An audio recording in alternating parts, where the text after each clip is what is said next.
Hello friends, आज आपण English grammar मधला अत्यंत महत्वाचा भाग चेंज द व्हॉइस पाहत आहोत. मित्रांनो, मागच्या व्हिडिओच्या माध्यमातून आपल्या सगळ्यांना माहिती झालंय की व्हॉइस म्हटलं की दोनच शब्द, ऍक्टिव्ह व्हॉइस आणि पॅसिव्ह व्हॉइस. एक्झाम मध्ये जो प्रश्न आपल्याला येतो तो एखादं वाक्य आपल्याला देतात आणि त्याच्या पुढे सूचना केलेली असते चेंज द व्हॉइस. मग जर आपल्याला अशी सूचना दिल्यानंतर आपल्याला शोधून काढावं लागतं की दिलेलं वाक्य ऍक्टिव्ह मधलंय का पॅसिव्ह मधलंय. आता हे वाक्य कसं शोधायचं हे पण आपण शिकलेलो आहोत. त्या वाक्याच्या कन्स्ट्रक्शन नुसार, वाक्यरचनेनुसार ऍक्टिव्ह व्हॉइसची वाक्यरचना असते सब्जेक्ट, व्हर्ब, ऑब्जेक्ट, आणि पॅसिव्ह व्हॉइसची वाक्यरचना असते ऑब्जेक्ट, टू बी रूप, पीपीव्ही, कॉम्प्लिमेंटरी पार्ट, बाय आणि सब्जेक्ट. हे दोन फॉर्मॅट मित्र लक्षात असेल तर आपल्याला ते वाक्य ओळखताही येतं आणि वाक्य बदलताही येतं. शेवटी काय, प्रश्न समजून घेतला की उत्तर हे भेटतंच. चला, आजच्या व्हिडिओमध्ये आपण पाहणार आहोत की जर वाक्य सिंपल पास्ट टेन्स मधील असतील तर ती वाक्य कशी बदलतात, म्हणजे सिंपल पास्ट टेन्सच्या ऍक्टिव्ह वाक्यांचं पॅसिव्ह मधलं रूपांतर. ओके, पहिलं वाक्य पहा, आय रोट अ लेटर. या वाक्यामधलं SVO मित्रांनो आपल्याला पहिल्यांदा शोधायचं असतं. ते शोधत असताना व्हर्ब कोणतं आहे ते पहा. रोट हे व्हर्ब आहे. लिहिले, त्याला हु असा प्रश्न विचारा. Who wrote? आय रोट. हु ने प्रश्न विचारला का आपल्याला त्या वाक्यातील कर्ता भेटेल, सब्जेक्ट भेटेल. व्हॉट असा प्रश्न विचारा, काय लिहिलंय, व्हॉट रोट, तर आपल्याला त्या वाक्यातील ऑब्जेक्ट भेटेल, कर्म भेटेल. SVO अशा पद्धतीने या वाक्याची वाक्यरचना असल्याने हे वाक्य ऍक्टिव्ह मधलं आहे. आता ते वाक्य पॅसिव्ह मध्ये बदलतानाचा फॉर्मॅट आपल्या सगळ्यांच्या डोक्यात असला पाहिजे, लक्षात पाहिजे. ऑब्जेक्ट, टू बीचं रूप, पीपीव्ही रूप, कॉम्प्लिमेंटरी पार्ट, बाय आणि सब्जेक्ट. चला, या फॉर्मॅटनुसार आपण हे वाक्य कसं बदलतंय ते बघूया. पॅसिव्ह व्हॉइस मध्ये वाक्य बदलताना पहिल्यांदा ऑब्जेक्ट लिहायचा असतो. आपल्याला दिलेल्या वाक्यामध्ये ऑब्जेक्ट आहे अ लेटर, लिहिला आपण.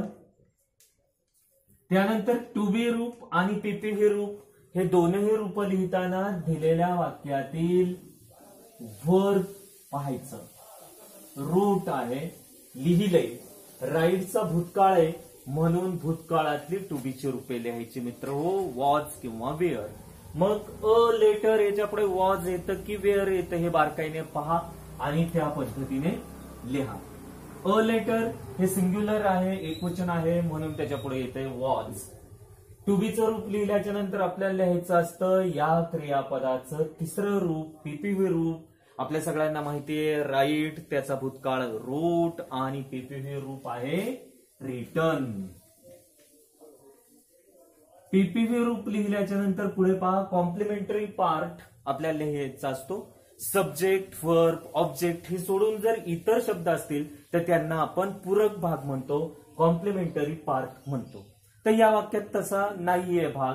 मग पुढचा शब्द पाहूया, बाय, आणि नंतर सब्जेक्ट लिहायचा आहे. या वाक्यातला सब्जेक्ट आहे आय, हे आहे सर्वनाम. आपण वाक्याच्या शेवटी मधी सर्वनामाचं द्वितीय रूप लिहित असतो म्हणून आयचं द्वितीय रूप आहे मी. अशा पद्धतीने आय रोट अ लेटर या ऍक्टिव्ह वाक्याचं रूपांतर झालं a letter was written by me. Okay, आणखी एक एक्झाम्पल आपण मित्र हो समजून घेऊयात. They played cricket. पहा, या वाक्यातील व्हर्ब पहिल्यांदा शोधायचंय. ते व्हर्ब आहे प्लेड. मग जर व्हर्ब प्लेड आहे तर त्याला हु असा प्रश्न विचारा. Who played? कोण खेळलंय? They played. व्हॉट असा प्रश्न विचारा. What did they play? उत्तर येते मित्र हो आपल्याला क्रिकेट. SVO असे तीन घटक भेटले. त्या वाक्याची वाक्यरचना आपल्या लक्षात आली. सब्जेक्ट, वर्ब, ऑब्जेक्ट, म्हणजे हे वाक्य आहे ऍक्टिव्ह मधलं. मग पॅसिव्ह मध्ये वाक्य बदलताना ऑब्जेक्ट पहिल्यांदा, म्हणून या वाक्यातील क्रिकेट हा शब्द आपण पहिल्यांदा लिहिला. टू बीचं रूप पीपीव्ही रूप लिहिताना या वाक्यातील क्रियापद पहा. प्लेड आहे, भूतकाळात आहे, म्हणून भूतकाळातली टू बीची रूप वॉच किंवा वेअर. त्यापैकी क्रिकेट या शब्दापुढे येते वॉच. टू बीचं रूप झाल्यावर पीपीव्ही रूप प्लेड. याचा भूतकाळ बनताना ईडी प्रत्यय लागलेला आहे. आपल्या सगळ्यांना माहितीये की ज्या क्रियापदांची भूतकाळी रूपे ईडी प्रत्यय लागून बनतात त्यांची पीपीव्ही रूपे ही तीच असतात, आणि म्हणून प्लेडचं पीपीव्ही रूप लिहिलं आपण इथे played. Object, to be, PPV, complementary part याही वाक्यात नाही, म्हणून मग आपण पुढचा शब्द घेऊयात बाय. आणि सब्जेक्ट लिहायचा आहे. पहा आपल्याला इथे आहे सब्जेक्ट दे, सर्वनाम आहे. वाक्याच्या शेवटी येताना त्याचं द्वितीय रूप येतं, म्हणजेच आपलं उत्तर झालं cricket was played by them. Simple past tense मधली वाक्य आपण बदलतोय. पहा पुढचं एक वाक्य पहा. He wrote a letter in the morning. Verb शोधायचं आपल्याला. रोट हे वर्ब आहे, त्याला हु रोट असा प्रश्न विचारा. कोणी लिहिलंय? He wrote. व्हॉट काय लिहिलंय? A letter. Subject, verb, object हे घटक भेटले. आता या वाक्यात इन द मॉर्निंग हे पण शब्द आहे. आपल्या सगळ्यांना माहिती आहे की यांना काय म्हणतात? कॉम्प्लिमेंटरी पार्ट म्हणतात. किंवा कधी कधी हुम ने प्रश्न विचारला की आपल्याला त्या वाक्यातील इनडायरेक्ट ऑब्जेक्ट भेटत असतं. हे आहे कॉम्प्लिमेंटरी पार्ट. चला तर हे वाक्य कसं बदलते आपण बघूयात. वाक्याच्या सुरुवातीला ऑब्जेक्ट म्हणजेच या वाक्यातील अ लेटर हे शब्द. ऑब्जेक्ट झाल्याच्या नंतर टू बीचं रूप लिहायचंय. आपल्याला दिलेल्या वाक्यातील क्रियापद आहे भूतकाळातील टू बीची रूपे वॉज, वेअर. त्यापैकी अ लेटर या शब्दाच्या पुढे येतं वॉज. त्यानंतर पीपीव्ही रूप लिहायचंय. रोट आपल्याला इथे दिलेलं आहे. राईट त्याचा भूतकाळ रोट आणि पीपीव्ही रूप आहे रिटर्न. पहा object, to be, PPV, complementary part आपल्याला लिहायचा आहे आणि तो आहे in the morning. In the morning. त्यानंतर कॉम्प्लिमेंटरी पार्ट झाल्यावर पहा इथे आपण माहिती आपल्याला बाय शब्द लिहायचा, नंतर लिहायचंय सब्जेक्ट. ही हे सर्वनाम आहे, त्याचं द्वितीय रूप आपल्याला लिहायचं हिम. ओके. आणखी एक एक्झाम्पल आहे पहा. MS Dhoni played cricket for India. या वाक्यातील वर्ब शोधा पहिल्यांदा. प्लेड खेळला, खेळले असं या शब्दाचा अर्थ होतो, या क्रियापदाचा अर्थ होतो. याला हु असा प्रश्न विचारा, उत्तर येतं MS धोनी आहे त्या वाक्यातील सब्जेक्ट. व्हॉट असा प्रश्न विचारा, उत्तर आलं क्रिकेट हा भेटला ऑब्जेक्ट. मग फॉर इंडिया हे दोन शब्द आहेत त्या वाक्यातील कॉम्प्लिमेंटरी पार्ट. चला हे वाक्य कसं बदलतंय बघूयात आपण. पहिल्यांदा ऑब्जेक्ट म्हणजेच वाक्यातील क्रिकेट हा शब्द. ओके. त्यानंतर ऑब्जेक्ट लिहिल्याच्या नंतर फॉर्मॅट आपल्याला विसरायचं नाही. ऑब्जेक्ट लिहिल्यावर टू बीचं रूप. मग टू बीचं रूप लिहिताना भूतकाळातलं टू बीचं रूप लिहायचंय वॉज किंवा वेअर. तर इथे क्रिकेट एक वचनी शब्द असल्याने वॉज आपण तिथे लिहिलेला आहे. Cricket was. टू बीचं रूप झालं. पीपीव्ही रूप आपल्याला लिहायचंय.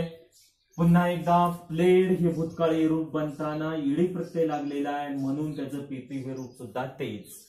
पीपीव्ही रूप झाल्याच्या नंतर कॉम्प्लिमेंटरी पार्ट या वाक्यामध्ये आहे फॉर इंडिया. नंतर बाय शब्द लिहायचा आणि सब्जेक्ट लिहायचा. इथे शब्द आहे MS धोनी.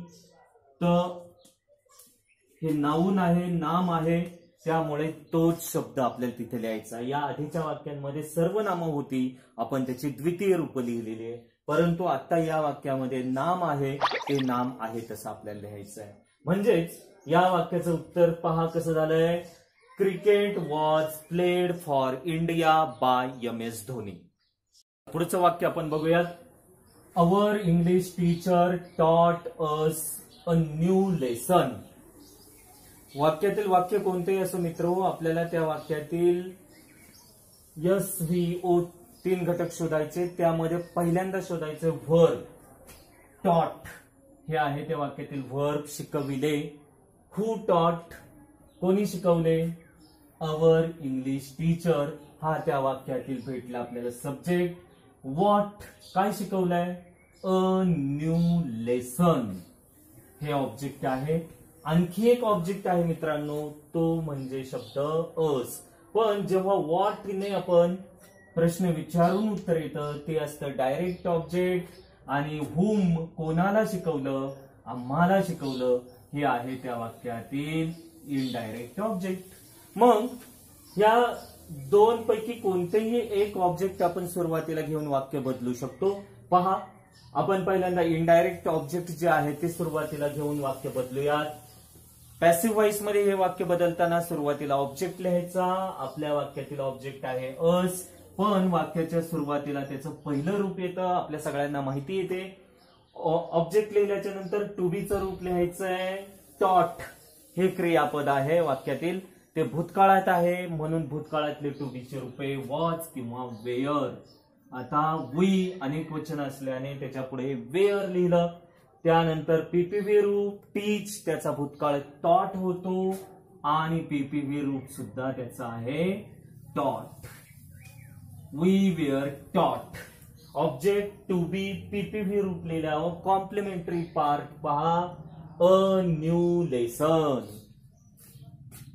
अ न्यू लेसन. त्यानंतर बाय शब्द आणि सब्जेक्ट आपल्याला लिहायचं आहे. आपल्या वाक्यातील सब्जेक्ट आहे our English teacher. Our English teacher. तर या पद्धतीने मित्रांनो वाक्य आपलं होतं. उत्तर होतं we were taught a new lesson by our English teacher. किंवा हेच उत्तर आपल्याला हा ऑब्जेक्ट घेऊनही वाक्य बदलता येतं. कसं पाहूयात आपण. ऑब्जेक्ट सुरुवातीला म्हणजे अ न्यू लेसन असं आपल्याला लिहावं लागेल. अ न्यू लेसन. ओके. ऑब्जेक्ट झाल्याच्या नंतर टू बीचं रूप हे भूतकाळात असल्यामुळे टू बीचं रूप वॉज किंवा वेअर. अ न्यू लेसन हे एक वचन असल्याने त्याच्या पुढे वॉज लिहिलं आपण. ऑब्जेक्ट झालं, टू बीचं रूप झालं, पुढे पीपीव्ही रूप. याचं पीपीव्ही रूप आहे टॉटचं. टॉट. टीच टॉट टॉट. त्यानंतर कॉम्प्लिमेंटरी भाग लिहायचा आहे.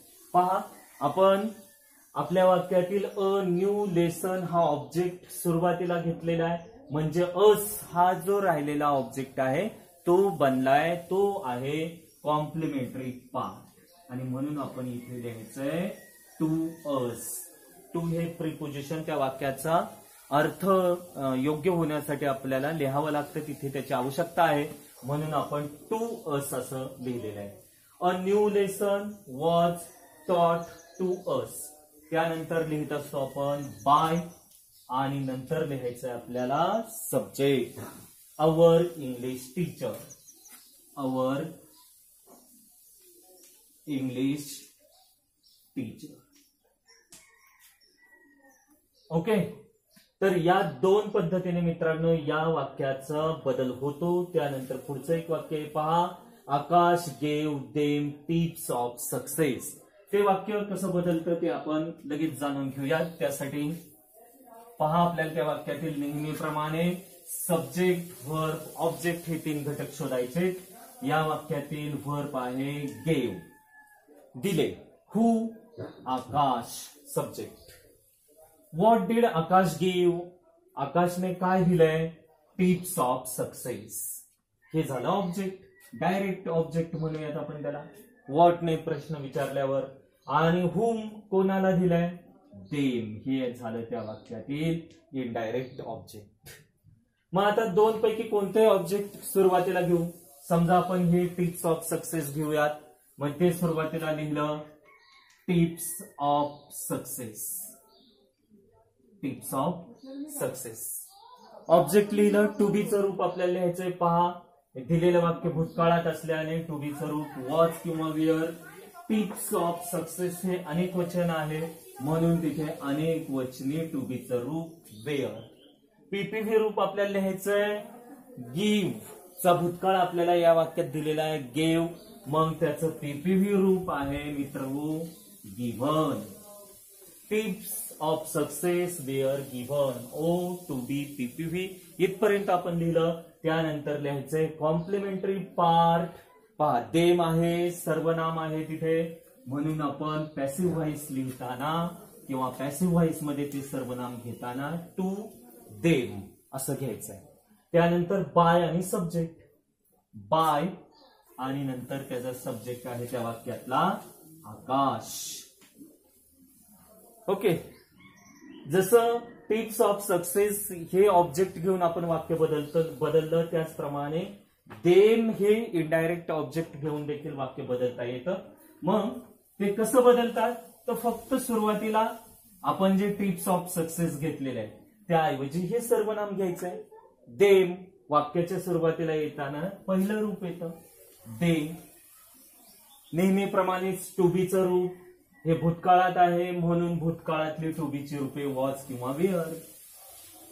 दे अनेक वचनी असल्याने वेअर. टू बीचं रूप झाल्यावर आपल्याला माहिती आहे की पीपीव्ही रूप आपण लिहितो आणि आपल्याला दिलेल्या वाक्यातील क्रियापद गेव आहे भूतकाळी रूप, त्याचं पीपीव्ही रूप गिव्हन. त्यानंतर कॉम्प्लिमेंटरी पार्ट. पहा आता हे जे शब्द आहे टिप्स ऑफ सक्सेस हे झाले कॉम्प्लिमेंटरी पार्ट, ते आपण पीपीव्ही रूपानंतर लिहायचे tips of success. Complementary part झाल्याच्या नंतर बाय शब्द आणि subject. They were given tips of success by Akash. या पद्धतीने या वाक्याचं देखील आपल्याला पॅसिव्ह व्हॉइस बदलता येतो. चला तर पुढच्या वाक्याकडे आपण जाऊयात. Manisha didn't complete the homework.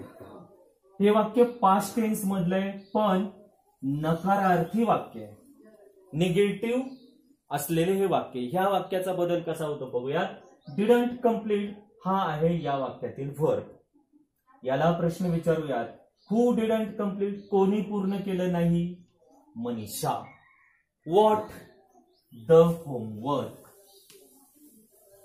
मग नेहमीप्रमाणेच ऑब्जेक्ट सुरुवातीला द होमवर्क. टू बीचं रूप लिहायचंय, वाक्य भूतकाळात असल्याने टू बीचे रूप भूतकाळातली वॉज किंवा विअर. तर द होमवर्क हे शब्द एकवचनी असल्याने वॉज हे एकवचनी भूतकाळी टू बीचं रूप. आता पुढे पीपीव्ही रूप लिहितो आपण, पण आपल्याला या वाक्यात लक्षात घ्यायचे हे वाक्य निगेटिव्ह आहे. पॅसिव्ह मध्ये देखील तो निगेटिव्ह सेन्स, निगेटिव्ह भाव कायम राहिला पाहिजे आणि म्हणून टू बीच्या रूपानंतर इथे नॉट शब्द जोडायचा किंवा नॉट शब्द लिहायचा.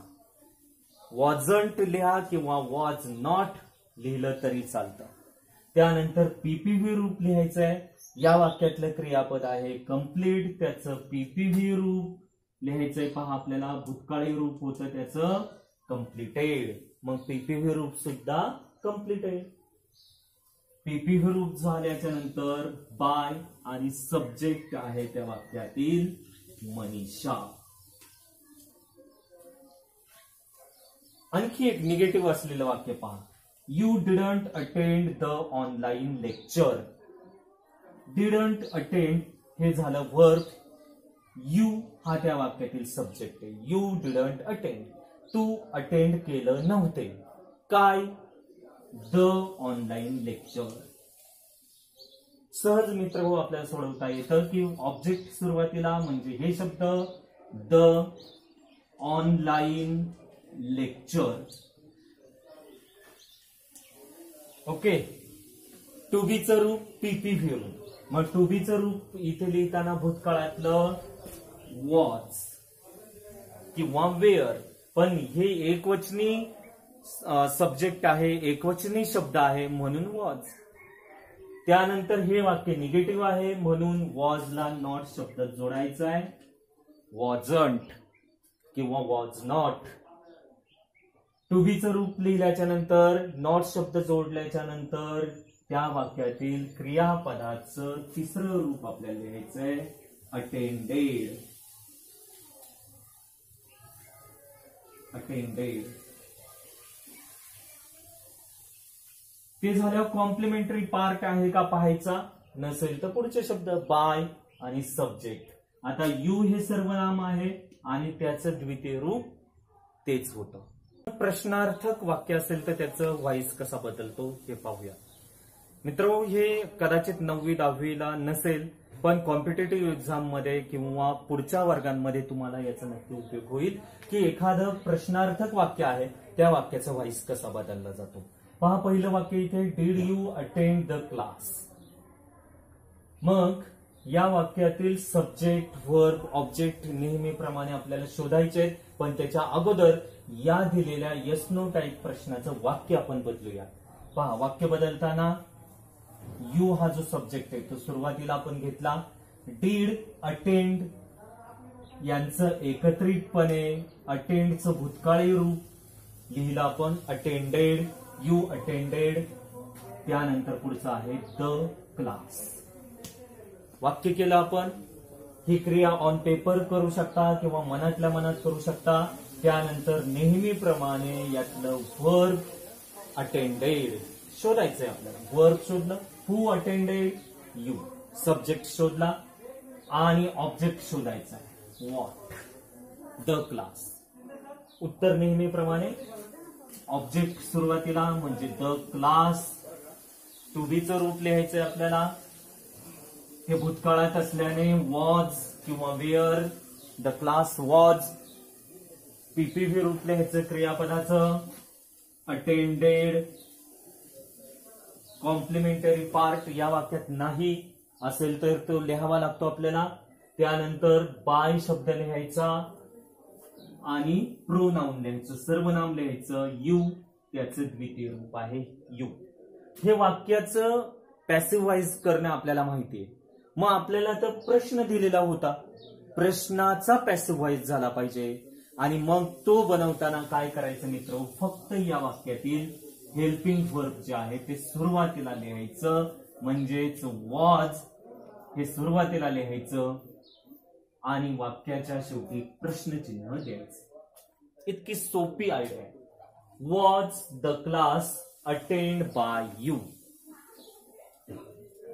वाक्य बनवायचं, वाक्याचा पॅसिव्ह व्हॉइस आणि प्रश्न जो असतो त्या प्रश्नाच्या सुरुवातीला हेल्पिंग वर्ब असतं. म्हणून आपण ते काय केलं, वॉज जो आहे त्या उत्तराच्या वाक्याच्या सुरुवातीला घेतला आणि आपलं प्रश्नाचं पॅसिव्ह प्रश्न तयार झाला. Was the class attend by you. चला, WH क्वेश्चन असेल तर कसं वाक्य बदलतं आपण बघूया. हा आहे WH शब्द. व्हेन काही वेळा आपण बाजूला ठेवूयात आणि ह्या राहिलेल्या प्रश्नातून मगाच्या सारखं आपण वाक्य बनवूया. When did he complete the homework. यातला व्हेन आहे तसा आपण बाजूला ठेवला आणि त्याचं विधान केलं. ही डिड कम्प्लीट पासून कम्प्लीटेड द होमवर्क. हा WH शब्द जो आहे मित्र तो आपल्याला आहे तसा सुरुवातीला घ्यायचा आहे. पॅसिव्ह व्हॉइस मध्ये वाक्य बदलताना WH शब्द आहे तसा घ्यायचा. त्यानंतर हे पहा, हे वाक्य आपण जे केलंय त्यातले SVO शोधून काढा. Completed verb, who completed, he, what completed, the homework हे आहे ऑब्जेक्ट. मग या वाक्याचं पॅसिव्ह व्हॉइस आपण पाहूयात. द होमवर्क ऑब्जेक्ट सुरुवातीला. द होमवर्क ऑब्जेक्ट झाल्याच्या नंतर टू बीचं रूप. हे भूतकाळातील वाक्य असल्याने वॉज. त्यानंतर क्रियापदाचं पीपीव्ही रूप कम्प्लीटेड. त्यानंतर बाय शब्द आणि नंतर सब्जेक्ट ही हे सर्वनाम आहे त्याचं द्वितीय रूप him. The homework was completed by him. हे झालं वाक्याचं पॅसिव्ह रूप. आपल्याला प्रश्नाचं पॅसिव्ह रूप लिहायचंय. WH प्रश्न असेल तर WH शब्द सुरुवातीला आणि नंतर जे पॅसिव्ह मधलं वाक्य झालेलं आहे त्यातील हेल्पिंग वर्ब फक्त सुरुवातीला, म्हणजे मगाच्या सारखंच. When was the homework completed bye him. हे हा आहे प्रश्न म्हणून प्रश्नचिन्ह. When was the homework completed by him. In this way we can change active sentences in past tense into passive. I hope you might have understood. Thank you so much for watching the video. Have a nice day. Have a good day.